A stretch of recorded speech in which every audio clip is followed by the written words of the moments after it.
All right, coming to the next topic on our agenda, we'll now have a presentation from Dr. Frank Schemmel. He is Senior Director in International Privacy and Compliance from, oh, there you are, I can see you now, from DataGuard. Hello, Frank. Hi there, welcome all. Hello, great to have you here. You will tell us something more about mastering the new legal requirements. Is that right? Safe handling of data protection under German Whistleblower Protection Act, right? Yes, indeed. Perfect. Well then, if you are ready, the stage is yours. I'm ready. Thank you for the warm welcoming and welcome all to this session. I would just share my screen. So here you go. And yeah, whistleblowing and privacy. I mean, most of you might have known by now that we finally have a Whistleblower Protection Act in Germany since the summer. There is a grace period for smaller companies until 17th of December, but most companies should be aware of that. And privacy is a big topic when it comes to whistleblowing. And I want to give you an overview of the respective legal requirements, but also best practice advice how to handle your whistleblowing cases in a data protection compliant matter. And the only thing I wanna talk about here on the very first slide is, I mean, you can do data protection without whistleblowing, of course, but not vice versa. So whistleblowing without taking into account data protection is not feasible, at least not feasible if you want to be compliant. And since you joined for the privacy conference here, I assume you want to be compliant. So data protection plays a crucial part when you design a whistleblowing management system, and later when it maybe comes also to internal investigations. And what should you do in the very beginning if you want to implement such whistleblowing management system? Well, start with a data protection impact assessment. Why? I mean, it's always good to do it because it's a risk assessment. Then you know what you should do. But in case of whistleblowing, at least according to the German data protection authorities in their respective DPIA lists, they require a data protection impact assessment before you set up a whistleblower system. But it makes absolutely sense to do so, because when you do a DPIA, you are familiar with the process, I assume. In the very beginning, you describe the respective system you use. If you use a tool, for example, which I would always recommend in terms of whistleblowing, the underlying processes and data flows. And that's something, if you don't do that, and later on some issues arrive, according to my practice, some of the controllers didn't even know what kind of data was collected or where was data transferred. So it is very crucial in the beginning to make yourself aware what data is processed and where do you transmit the data, or what kind of functions, may it be internal or external functions, have access to the data collected during this whistleblowing process. And then, of course, the next exercise is to identify the potential data protection risks. So it could be unwanted identification of the whistleblower, or a loss of confidentiality due to unauthorized access. It could be denunciation or victimization and stigmatization. So all these risks you would identify, and then in the next step, you would assess them. You would do an assessment on the likelihood, so how likely will these risks materialize, and what would be the effect, the impact when these risks materialize. And after you have assessed that, you would then try to find, and in terms of whistleblowing, it's not that difficult, to find and determine mitigating measures. So, for example, respective encryption, for example, or logging. So you would do that, and then the risk would decrease. In the end, you will involve and must involve the DPO, and that is very crucial. The DPIA is not undertaken by the DPO. It's one of the very few things under the GDPR that cannot be delegated to the DPO, but the opinion of the DPO must be gathered here. So that's something you also need to do, and then document everything you have done so far and implement the mitigating measures before operation. So to sum it up, 2 things you should remember here. You need to undertake a data protection impact assessment when you implement a whistleblowing system, and do the respective DPIA before you implement it, because that's mandatory. And later, when I will talk a little bit about enforcement by data protection authorities, you will see that companies in the meantime got fined because they didn't conduct a DPIA. So be aware of that. So you know about the risks now, you have determined certain measures, and that leads us to the next topic. But before that, I'd want to just give you a small overview how a DPIA can look like. You see, I talked about one of the potential risks could be the unwanted identification of the whistleblower, and then you would describe what areas of data protection or areas of protection would be concerned. So here it would be a violation of confidentiality, sorry, that would be at risk.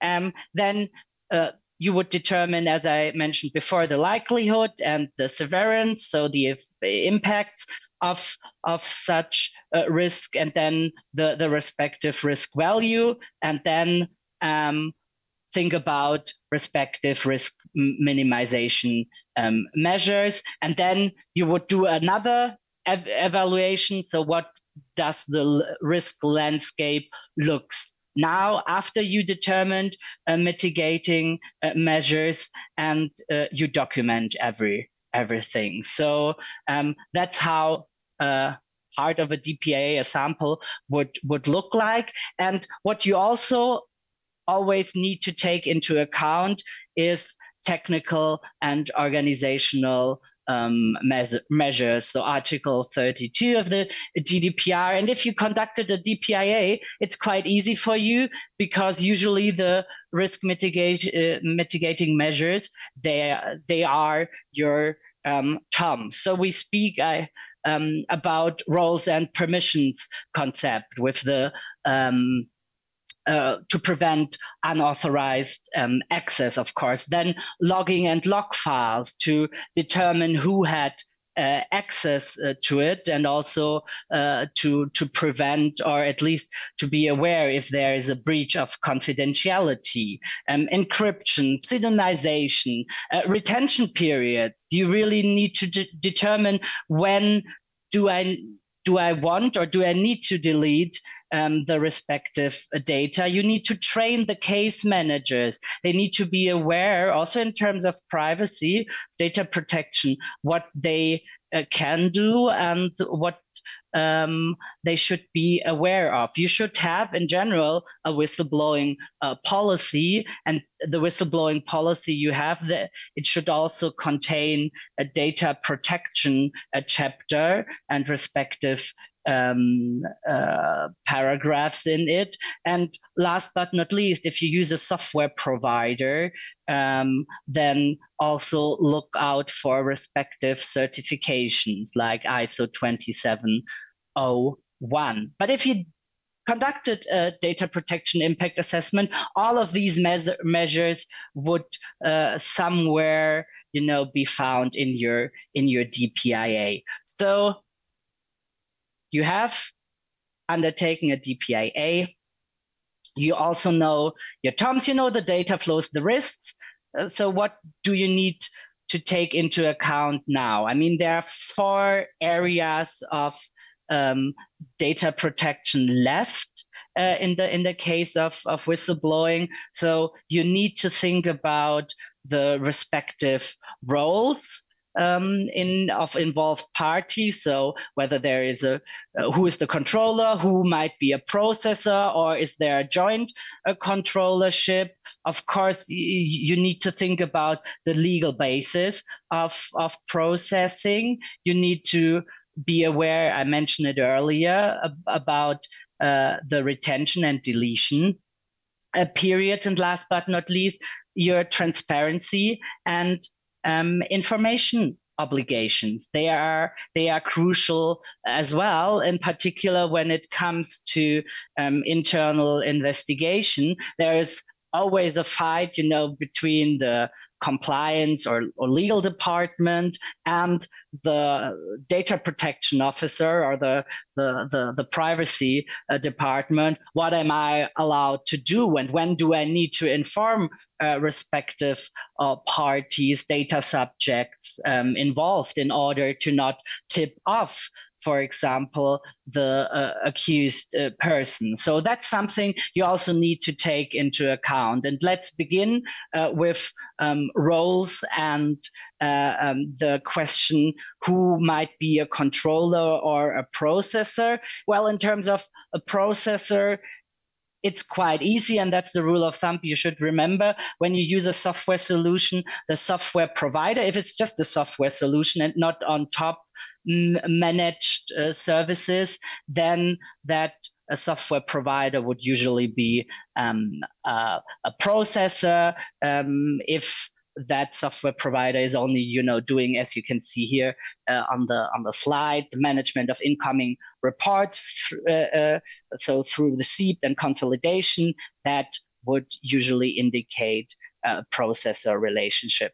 In terms of joint controllership, it's a little bit more tricky. Obviously, if you have, independent decision making and use of specialist services, so for example, external consultants, that would usually constitute an individual controller. But if some of you have already participated yesterday, and there was a session about everybody joint controller, a really great session. If you haven't watched it, please do watch the recording. You would have noticed that through the very vast and extensive interpretation of the European Court of Justice on the principle or on the figure of joint controllership. Now, almost everyone is a joint controller if you really apply the respective criteria the CGU has made. So you need to be aware of that. I mean, you have the processing activity, receipt, examination, and clarification of incoming reports of company-related criminal offenses or serious breach of duty. And, in the case of whistleblowing management, a joint controllership often best reflects the factual circumstances of data processing, because many provisions of the agreement to be concluded on joint controllership under Article 26 GDPR, they must be made within a group, a company, anyway. So the respective procedural responsibilities and information obligations of data subjects. So usually the joint controllership in a group of undertaking, it best reflects the factual circumstances, but you need to do it and assess it on a case-by-case basis. And the more parties are involved, the more complex it gets. But that's a case-by-case assessment. So I cannot provide you, it's always a joint controllership or it's always individual controller. What I can say is,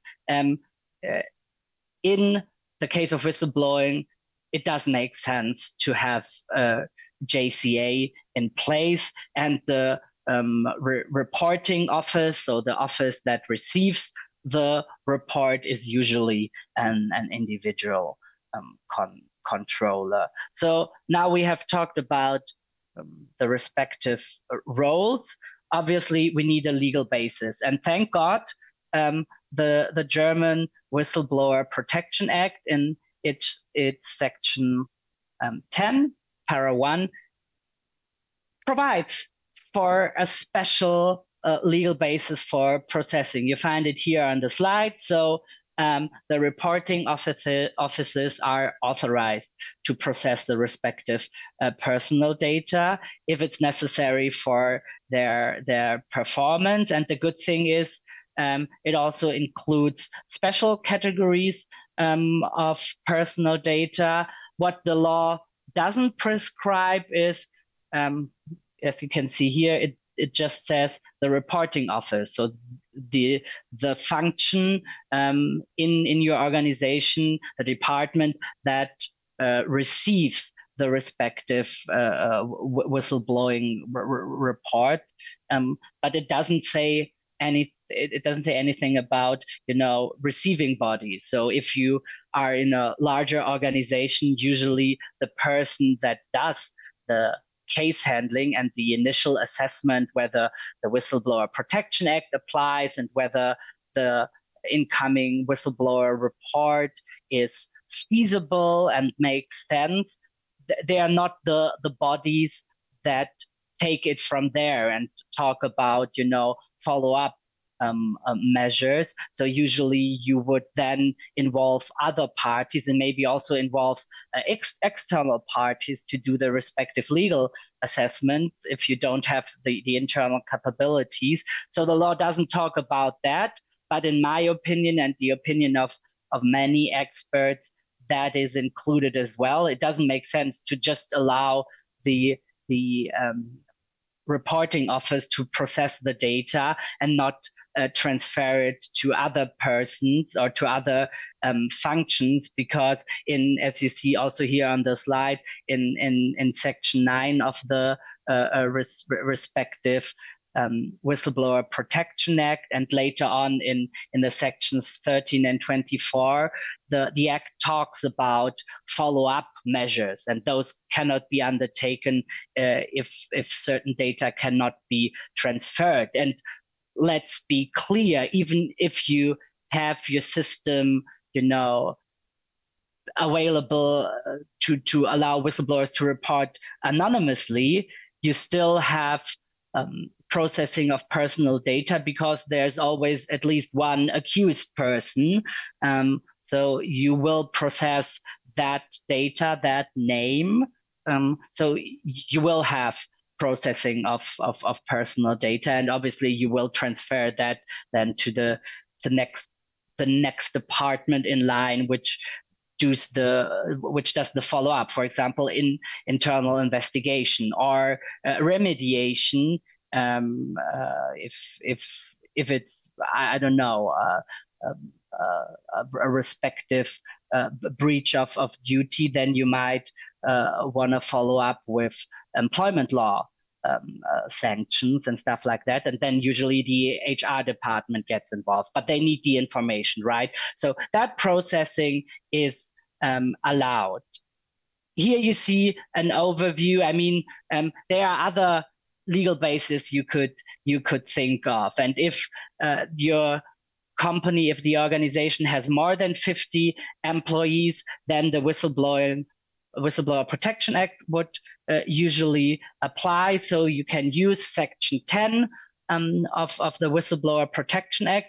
If the company has less than 50 employees, then you would, as we did it before up until now, base the respective processing on legitimate interest. Obviously, you have in Germany, we have Section 26 of our Federal Data Protection Act, which deals with employee data protection. It has now faces now some scrutiny because of CGU decision in March of this year, but nonetheless, why is it not a good opinion to make use of that? Because it only addresses, the processing of data of your employees. If external parties are included, for example, are also accused, and you process the data, then that's not a valid legal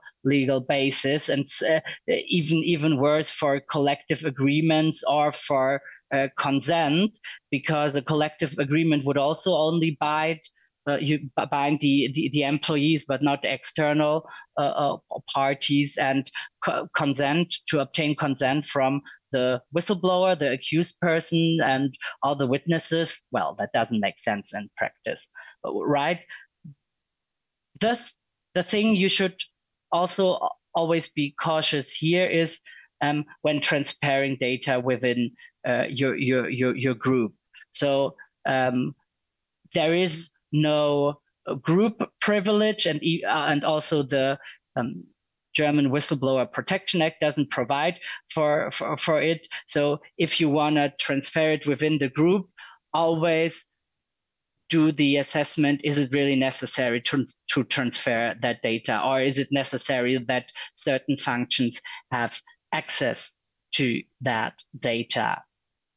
And now, in my opinion, the most interesting part when it comes to whistleblowing and data protection, it's always transparency and information obligations. And up until the Whistleblowing Directive and the German Whistleblower Protection Act, there was always the discussion, how can I defer in information? I mean, you know that you have to inform the whistleblower according to Article 13 GDPR at the time when personal data are obtained, and provide him with a respective receipt under the Whistleblower Protection Act.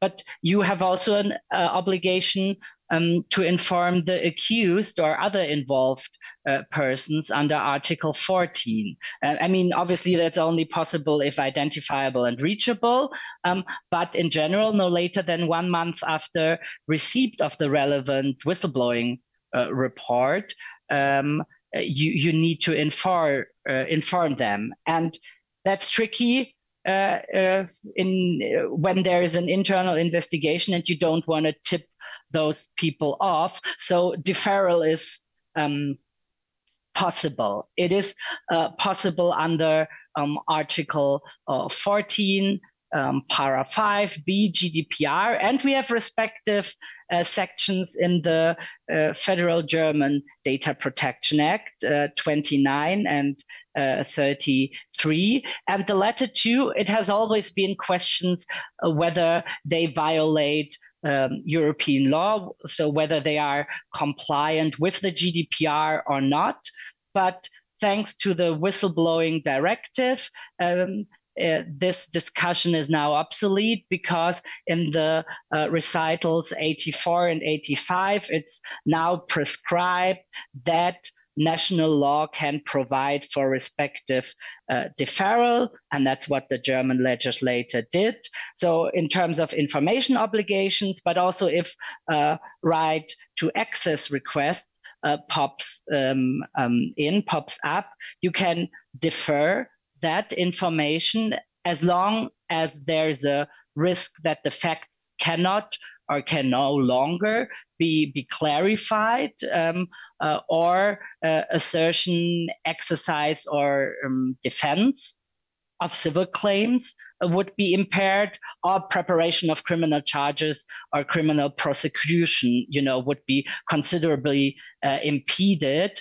And you always have to assess that. You always have to do a balancing of interest tests. You see the case law here on the slide. There is case law on this question, and it prescribes that you always have to do a balancing of interest tests on an individual case-by-case basis, and cannot just say, oh, well, article or section 29 applies, so I defer the information. No, you have to look at every individual case. There's also case law, because this question always pops up. Do I have to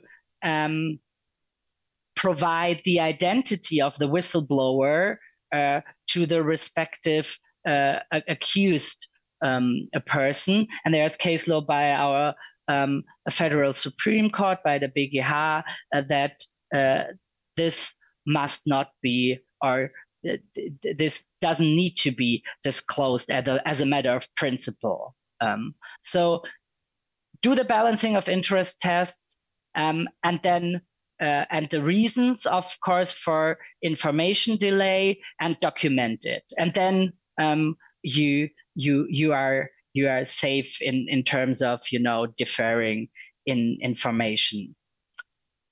Last but not least, retention and deletion periods. It's also good that our German Whistleblower Protection Act provides for a respective retention period. So it says 3 years after the conclusion, the respective documentation must be deleted. What it doesn't say, unfortunately, is what the triggering event would be. Usually it is, when you close the internal investigation. And what the law also prescribes is that the documentation needs to be, provided in a permanently retrievable manner. So the best practice approach here is after that retention period is reached, or rather, I would always recommend, if the investigation is completed, restrict access to the case file and give only access to one or maximum 2 persons in the compliance department, for example, and there should be respective logging, and they must only access the respective file after the investigation is closed if they have appropriate reason to do so. And because of the logging, you could always verify who had access and for what reason after the case file was closed. And why is that important? Let's on the last slide talk about respective enforcement. As per usual, in the last years, the Italian supervisory authority, the Garante, was quite active on that. So there are 2 cases from last year and the year before, where 60,000 euros each have been stipulated as a fine for missing toms and missing DPIA.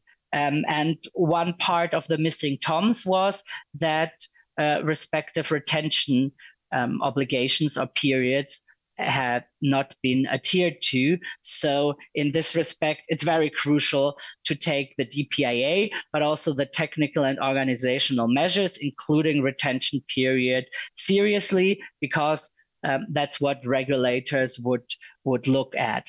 There are respective guidelines, a lot of guidelines actually, from the German authorities, from the German Conference of Data Protection Authorities. It's from November 2018. It's partly outdated and it will be revised. So be cautious. There's also a respective great paper from the EDPS, but it's also outdated. What I would recommend you to read, there's a paper by the Data Protection Authority of Baden-Württemberg.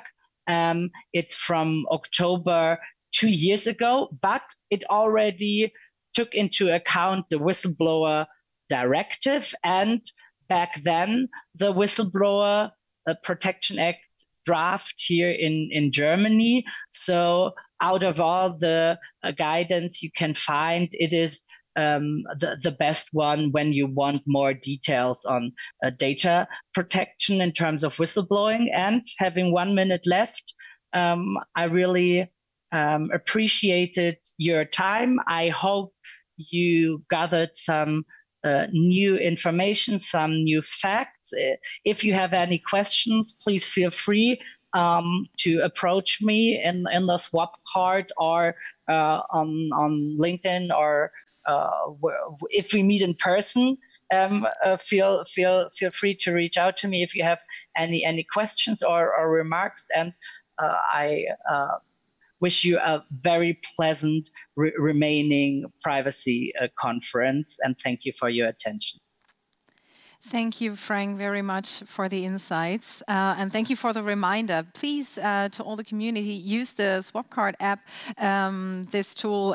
You can get in touch with Frank and ask all the questions that might have not been answered during your presentations. So, as you know, Frank, our schedule is very tight. So I say goodbye at this point. Thank you very much. Hope to see you soon.